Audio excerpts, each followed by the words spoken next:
यीशु के शव को कब्र में रखना। इस कहानी में यीशु मसीह की मृत्यु के बारे में और अधिक जानकारी दी गई है।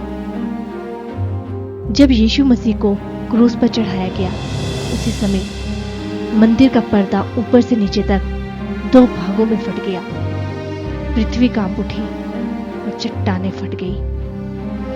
कब्रें खुल गई और बहुत से संतों के शरीर जो गहरी नींद में सो चुके थे, वो जीवित कर दिए गए। तब सूबेदार और उसके साथ के जो लोग चौकीदारी कर रहे थे, वे भूकंप और दूसरी घटनाओं को देखकर डर गए और वे कहने लगे, ये तो सच में परमेश्वर का पुत्र था।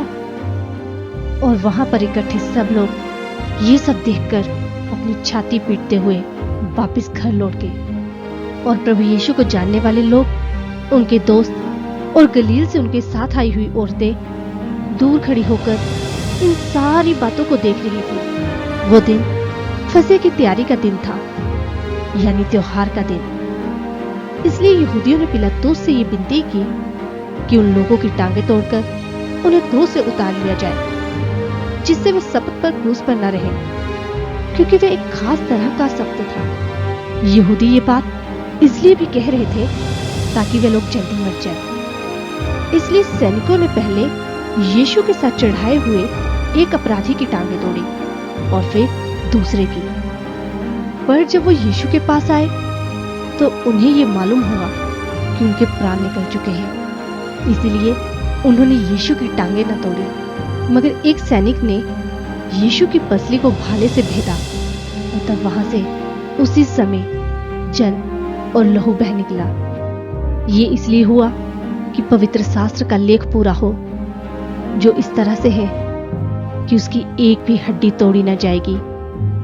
एक दूसरी जगह यह भी लिखा है कि जिस यीशु को उन्होंने भेदा है, वे उसी को देखेंगे। तब शाम होते होते अरिमतिया नाम नगर का एक धनी आदमी, जिसका नाम यूसुफ था, वहां आया। वह खुद यीशु का चेला बन गया था। उसने पिलातुस के पास जाकर यीशु के शव को ले जाने की इजाजत मांगी और पिलातुस ने भी उसे शव ले जाने की आज्ञा दे दी। तब यूसुफ ने यीशु के शव को एक साफ चादर में लपेटा और उसे एक नई कब्र में रख दिया, जो उसने चट्टान में खुदवाई थी।